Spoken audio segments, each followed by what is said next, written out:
Okay, this is Shmuel Bogomoli here, episode 6, season 5, Star Trek Discovery, the final season. I watch a lot of reviews. A lot of them are better than this is going to be, but spoiler alert, I'm definitely going to spoil this one. And it brings up an issue. I've tried to be a little more critical this week than last week. I like Star Trek. I'm going to like it. I want more, and that's the way I am. Uh, Someone asked a question last week's review, or made a remark. It's not real Star Trek. What makes real Star Trek?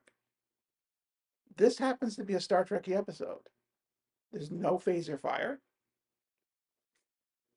Like I said, it's a spoiler.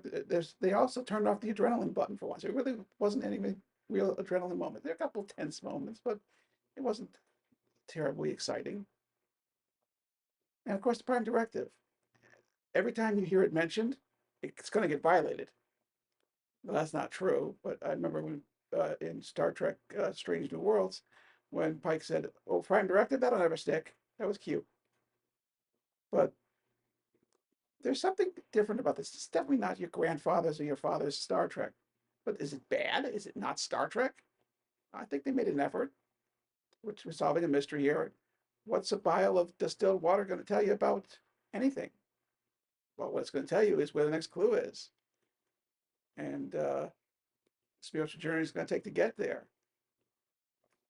Dr. Q is having some moments here. He's talking to a hollow of his grandmother, and she admits that when she made special dishes in the past, that she replicated them because she wasn't that good a cook. Interesting that use technology to cure people, but we find ourselves on a planet Helena, something like that. No Lal and Mock. If you like Locke and Malin, you don't get to see them this week. This is Olatu Osami's Star Trek, or Kurtzman's Star Trek, we want to call it like that. There's an adventure. There's a planet. There's a long hike. Again, the captain goes. This whole thing about Riker raised up in Next Generation. Well, forget that. Captain goes where the captain wants to go.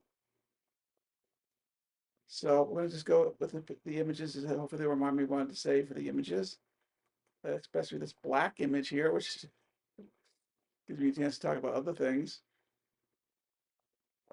This is hundreds of years ago, 800 years ago, technology was placed on this planet, Helena, to control the weather. It fails. It's going to need a high tech, a very me kind of technological upgrade to get fixed. They're going to find it has a broken motherboard. It has to be rebuilt. Pretty awesome, actually. The tech guy, technology is bigger than medicine in the show and a lot of Star Trek. Is Star Trek not real Star Trek because it's a LBGT, etc. relationship on camera? I hope not. I personally don't go for that kind of relationship, but I don't begrudge other people happiness. I don't believe that rules of religion were made to make people suffer because they don't meet standards.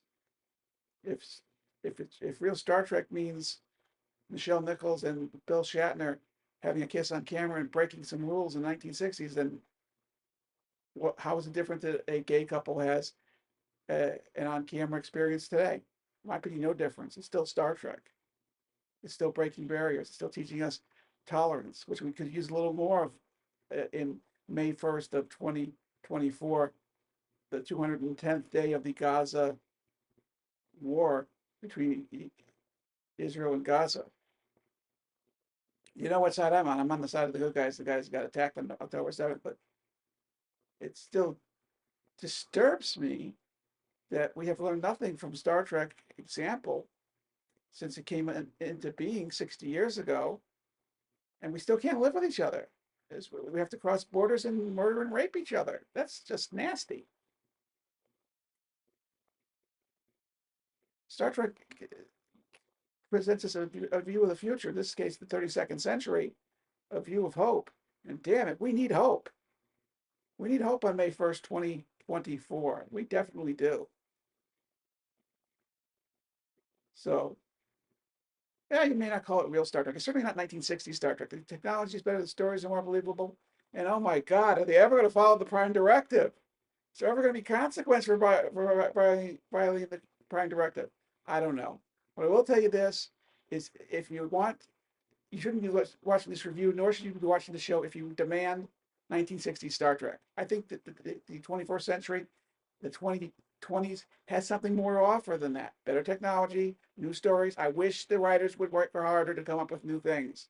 There's several things in this episode you can trace back to old tropes, old stories, old things from previous episodes. But then there was some new stuff too. Don't make me make a list.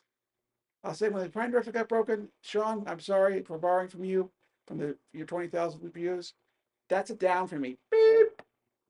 Everything else, it's worth watching if you're not too pure, not too much of a purist, you're not too demanding.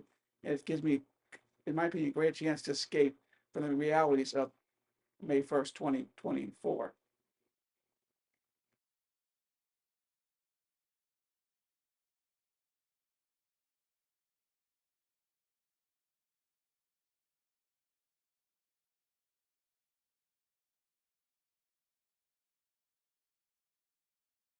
If you like this content, please press like, please subscribe. The purpose of this YouTube channel is to promote my original fan fiction for Battlestar Galactica genre. I'm doing reviews to get new eyes and hopefully get people to look at other things. Please consider subscribing to the channel. Please consider notify. Please consider making comments. I want to be criticized. I will take it in good fun. It's just science fiction. It's not such a big deal. But don't take it seriously. My final thoughts here is again, it's worth investing some time. Watch the episode, turn off your Star Trek meter, turn off your Star Trek shields. It's okay. Call it Star Trek, call it not Star Trek. It's fun to watch. I think it's a good use of my time. And I'm going to watch the next 4 episodes, and I can't wait to see what happens. So that's my review.